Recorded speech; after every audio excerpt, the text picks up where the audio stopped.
어서오세요. 오늘도 수고하셨습니다. 오늘 들려드릴 이야기는 조금 기묘한 느낌을 줄 수 있을 것 같네요. 남자가 거실의 소파 위에서 깨어나며 이야기가 시작됩니다. 테이블 위에 쏟아진 술병과 머리를 쪼개버릴 듯 괴롭히는 숙취 때문에 남자는 손으로 이마를 짚으며 일어났어요.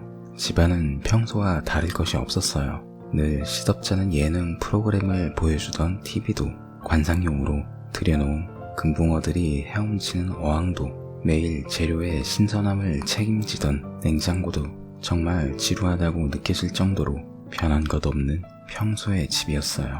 다만 굳이 다른 점을 찾자면 거실을 가득 채운 뿌연 안개였습니다. 손을 주면 알갱이가 잡힐 것 같다는 착각이 들 정도로 축축한 느낌의 안개가 적막한 거실에 잔뜩 웅크리고 있었어요. 남자는 크게 한숨을 내쉬며 고개를 왼쪽으로 틀었습니다. 굳게 닫힌 방 너머로 물이 계속해서 떨어지는 소리가 들렸어요. 또 시작이구나. 지긋지긋하지만 어쩔 수 없지 라고 말하며 남자는 문을 두드렸습니다. 하지만 안에서는 대답이 없었어요. 지독하니만치 무거운 침묵이 귓가에 맴도는 걸 느끼면서 남자는 문을 열었습니다. 여자는 무릎을 안고 잔뜩 웅크린 채 남자에게 등을 돌린 상태로 침대 위에 앉아 있었어요.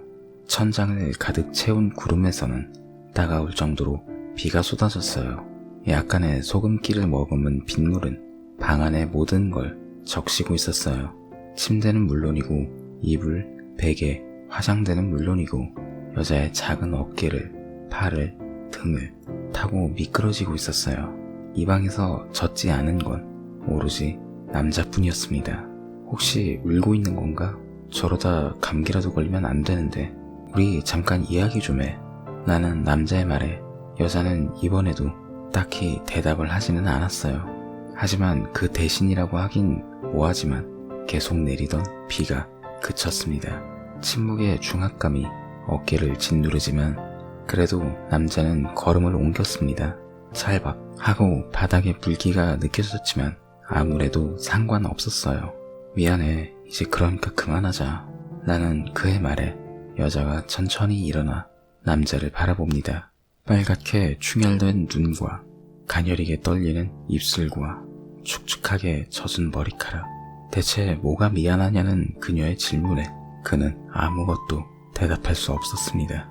상처를 주었다는 죄책감이 그의 머리를 흔들고 그녀의 기분을 풀어주어야 한다는 책임감이 입을 마비시키고 이대로 내버려두면 왠지 정말로 떠날지도 모른다는 불안감이 자꾸만 심장을 찔렀어요.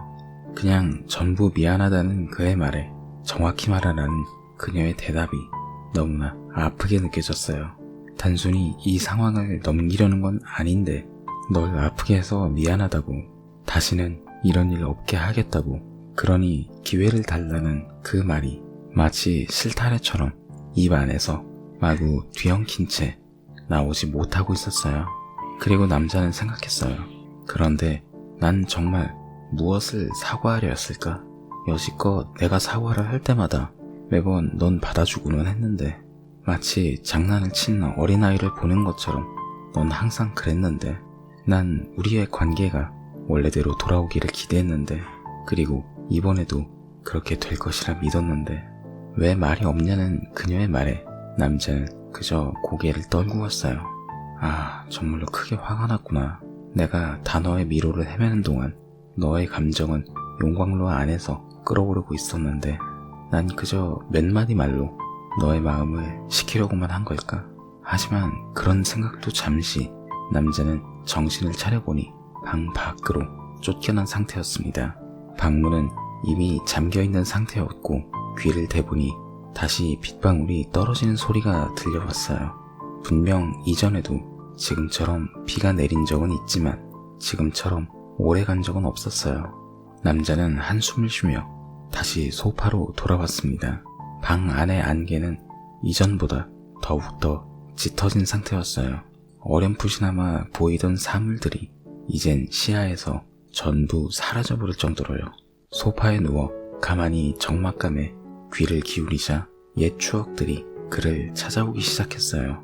한때 보고 싶다는 이유만으로 지치는 것도 잊어버리고 그녀의 집으로 뛰어가던 어느 날의 일도 서로의 심장소리에 자신의 숨소리를 맞추며 같은 꿈을 꾸던 날도 선물 준비 때문에 몇 날 며칠 동안 밤새도록 고민에 고민을 껴안던 날도 이제는 밤하늘에 매달린 별처럼 너무나 멀게만 느껴지던 그 모든 날들을 문득 선물 생각에 남자는 다시 창가라고 생각되는 쪽으로 걸음을 옮겼어요. 안개 때문인지 남자는 이게 현실인지 꿈인지 분간이 안 갈 정도였어요. 아니 차라리 꿈이었으면 좋겠다고 생각한 걸지도 모르겠네요. 돌봐주지 못한 지 꽤 오래됐지만 아직 그 자리에 분명 있을 거야. 그걸 찾으면 해결될지도 몰라. 그녀에게 보여주자. 넌 나에게 여전히 소중한 존재라는 걸 증명해야 돼. 이 기분 나쁜 꿈에서 깨어나서 다시 돌아가야만 해. 그렇게 중얼거리며 도착한 창가에는 아주 작은 화분 하나가 덩그러니 놓여 있었어요. 그 안에 여리디 여린 뿌리를 내렸던 장미는 이미 바짝 말라버린 상태였습니다. 남자는 그제야 자신이 그녀와의 냉전이 시작된 며칠 전부터 물을 전혀 주지 않았다는 걸 깨달았어요. 그렇기 때문에 어찌 보면 당연한 결과일 수밖에 없었죠. 물론 그가 바란 것은 절대로 아니었지만 말입니다. 남자는 우라가 치밀었어요. 그저 사랑하고 또 사랑받고 싶었는데 자신을 감싸안고 울어줄 누군가가, 힘들어 지칠 때 어깨를 토닥여줄 누군가가 필요했던 것뿐인데 하루하루가 회색빛이 아니라는 걸 알려줄 누군가가 필요했던 것뿐인데 왜 이렇게 된 걸까? 결국 그는 참지 못하고 화분을 들어 바닥에 집어 던졌어요. 날카로운 소리와 함께 완전히 버석하게 말라버린 흙이 사방으로 흩어졌습니다. 남자는 그 자리에 주저앉아 머리를 감싸안고 울기 시작했어요. 이내 거실에도 세차게 비가 내리기 시작했습니다. 그리고 남자는 생각했어요. 이 비는 또 얼마나 오랫동안 내릴까 하고 말이죠. 남자는 몸이 무겁다는 느낌에 눈을 뜨니 아직도 흠뻑 젖은 채 온몸에 달라붙은 옷의 질감을 느꼈어요. 안개는 조금 거친 상태였지만 그래도 여전히 답답함이 그의 가슴을 세차게 짓누르고 있었습니다. 그녀도 나처럼 이렇게 가슴이 답답했을까? 아니면 자신의 마음을 몰라주는 나를 원망했을까? 왜 난 그녀를 이해하지 못했을까? 어째서 그때는 단순히 내 기분만 앞세웠을까?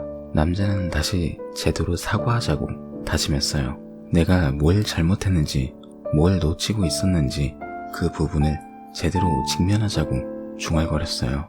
그녀가 있는 방문으로 다가가 가만히 귀를 대보니 빗소리는 들리지 않았어요. 굳게 잠겨있던 문은 살며시 열려 있었습니다. 잠깐 외출한 걸까 싶기도 하고 그런 게 아니라고 하더라도 마음을 진정시키려고 했다면 그리고 그것이 필시 효과가 있었다면 더할 나위 없이 좋은 상황이라고 생각했어요. 하지만 문을 여는 순간 남자는 자신의 생각이 완전히 틀렸음을 깨달았습니다. 방 안의 화장대, 침대, 옷장, 커튼 등이 전부 사라져버린 상태였습니다. 그와 그녀가 행복한 시간을 보냈다는 유일한 증거는 창가에 놓인 깨진 액자뿐이었지요. 바닥은 거친 사막처럼 모래만이 가득 깔려 있었어요. 천장에서는 눈이 내리고 있었습니다. 방 안을 가득 채운 스산한 한기가 착각이 아니라는 것 하얀 입김이 명백하게 증명하고 있었어요. 주인을 잃은 방에 온기의 흔적은 존재할 리 없었습니다. 방의 바닥 한가운데에는 작은 선인장만이 남아있었습니다. 남자는 그제서야 깨달았어요. 자신이 이 선인장과 닮았다는 사실을. 곁에 있는 사람을 아프게만 만들었던 건 자기 자신이었음을. 상대방이 쉴 곳을 마련해주지 않았으면서도 그저 내 옆에만 있어달라며 이기적인 욕심을 부리던 것은 자신이었음을. 남자는 선인장 앞에 무릎을 꿇고 그저 멍하니 바라보기만 했어요. 후회가 찾아와 지금의 상황을 직시하라며 다그쳐도 변명할 말이 없었습니다. 그저 지금의 이 상황이 거짓말이기를 아직도 꿈속을 헤매는 것이라 믿고 싶을 뿐이었어요. 시간의 흐름도 잊어버린 상황에서 남자는 눈과 비가 함께 내리며 자신의 어깨를 두드리는 걸 깨달았어요. 하지만 여전히 그 방 안에서 차갑게 젖는 건 그 남자뿐이었습니다. 다시 이 방 안에 햇살이 비치려면 얼마나 많은 시간이 필요할까? 머릿속을 맴도는 감정들을 차마 입 밖으로 꺼낼 정도의 기운조차 잃어버린 채 남자는 그저 자신의 몸을 모래 위에 천천히 떨궜습니다.